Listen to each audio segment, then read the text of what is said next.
네, 강남갑 지역 서명옥 질의 시작하겠습니다. 보건복지부 장관님. 예, 네, 혹시 장관님의 댁 내 일가 친척 중에 치매 환자분 계십니까? 네, 현재는 안 계십니다. 예. 네, 다행으로 생각합니다. 그렇지만은 지금 65세 이상 우리나라 치매 유병률은 10.4%로 추정되고 있어 우리나라 65세 인구의 거의 100만 명이 치매 환자로 추정하고 있습니다. 그만큼 치매 환자는 한 집 건너 한 치매 환자가 있을 정도로 아주 흔한 질병이 되고 있고요. 아시다시피 치매 환자가 가족 중에 발생하면은 그 집안의 정상적인 생활이 어려워지는 그런 형별적인 질병이 되고 있습니다. 그런 만큼 치매는 저는 개인의 문제가 아니고요. 국가가 나서서 관리해야 될 문제라고 생각합니다.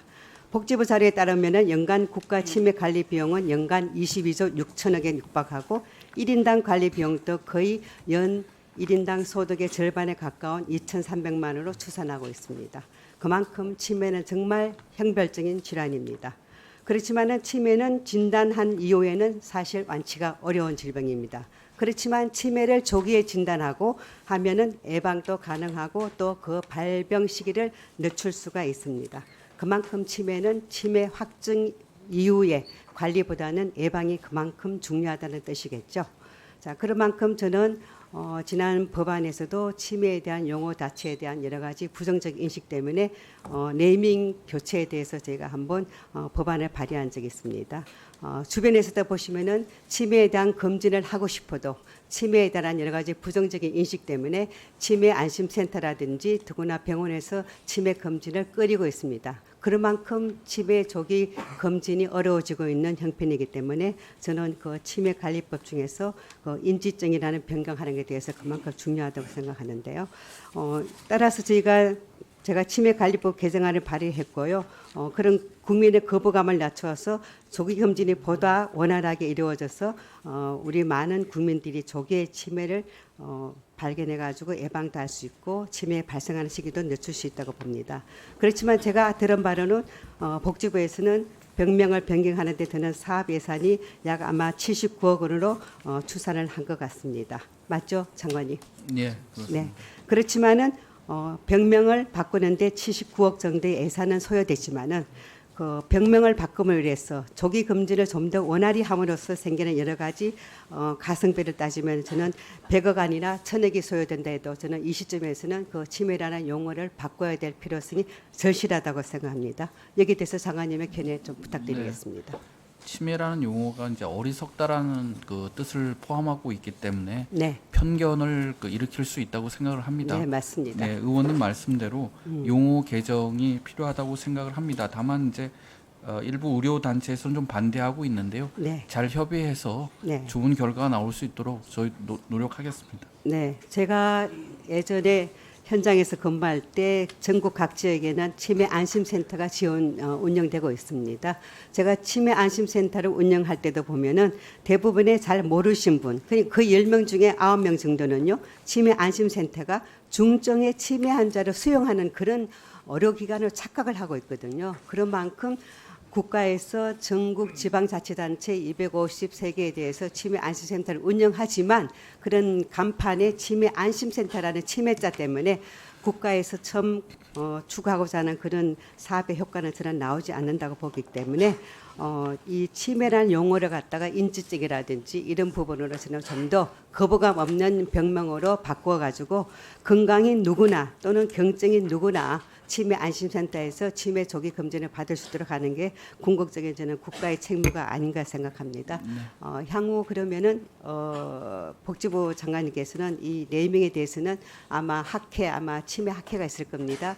또 신경정신과 학회가 있는데 이 부분과에 대해서도 저는 좀 적극적으로 논의하셔가지고 금년 내에 이 치매라는 용어가 저는 인지적이라는 보다 접근성이 좋은 병명으로 바꾸기를 바라고 있겠습니다. 장관님께 다시 한번 당부 말씀 올리겠습니다. 네, 유념하겠습니다. 네, 부탁드리고요. 다음 두 번째는요, 코로나에 대한 문제입니다. 조금 전에 우리 김선민 의원님께서도 지적하셨는데 코로나가 7월부터 급증하고 있습니다. 질병청장님, 네, 네, 질문 드리겠습니다.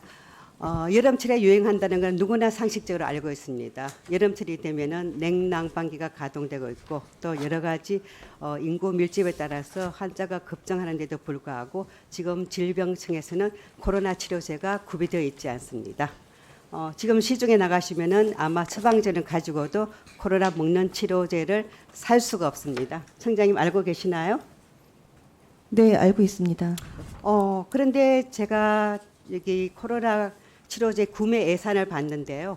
지난해에는 본 예산은 3,800억 했고 그다음에 집행은 8,100억으로 해가지고 아마 예비비든 이런 부분을 확보한 것 같은데요. 지난해 집행액이 8,100억에 가까운데도 금년 예산은 1,700억입니다. 이 부분에 대해서는 어떻게 이렇게 적은 예산을 잡으셨나요? 네, 아까도 설명드렸습니다만 작년에 저희가 예산을 편성할 때는 올해 4월달 정도에 그 건보 등재를 예상을 했습니다. 그래서 거기에 해당되는 예산을 편성했기 때문에 상대적으로 작은 예산이 편성이 됐고 그리고 5, 6월 달에는 굉장히 낮은 수준에서 발생을 했기 때문에 저희가 이제 그거보다 뭐 한 10배 정도 수준까지는 사실 그 대비하는 분량을 가지고 있었습니다만 치료제 사용 그보다 훨씬 넘는 그 수준으로 굉장히 급증을 하면서 부족한 상황이 청장님. 됐습니다. 예. 네, 감염병은 누구나 예측하기는 어렵습니다. 그렇지만은 전문가가 모인 질병청에서는 이러한 부분은 분명히 예측했었어야 된다고 보고요. 4월 달에 건강보험 등재 계획을 감안해 가지고 금년 예산을 4개월만 잡아셨다는데 저는 그거는 너무나 안일한 계획이었다고 생각합니다. 사람이란 게 일을 추진하다 보면은 내가 마음먹은 대로 일정대로 추진은 되지 않습니다. 더구나 등재 계획은 질병청에서 하는 게 아니라 심사평가원에서 하고 있는 걸 알고 있기 때문에 이런 부분은 저는 질병청에서 조금 더 안일한 대응이 아니었나 생각하고요. 상식적으로만 봐도 지난해가 치료제 예산 집행이 8,100억이었습니다.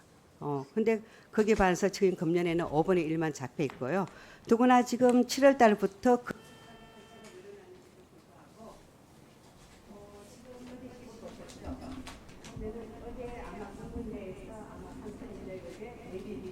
의결된 걸 알고 있는데 저는 이 또한 굉장히 늦은 시점이라고 생각합니다. 이 부분에 대해서는 질병청장님의 해석을 부탁드리겠습니다.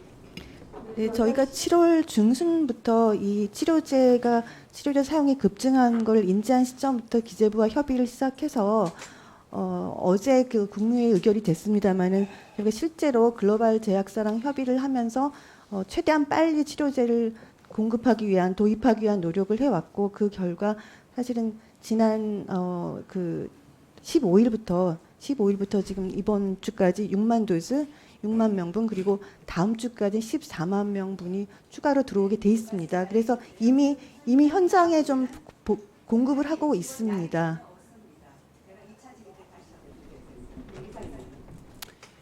예. 질병관리청장님, 저도 사실은 나중에 할게요. 저도 이해가 안 되는 게 너무 많거든요. 작년에 쓴 돈이 8,100억 원인데 참 일단 오후에 저도 한번 좀 질의를 좀 하도록 하겠습니다. 다음은 오전 마지막 질의입니다. 서영석 의원님 질의해 주시고.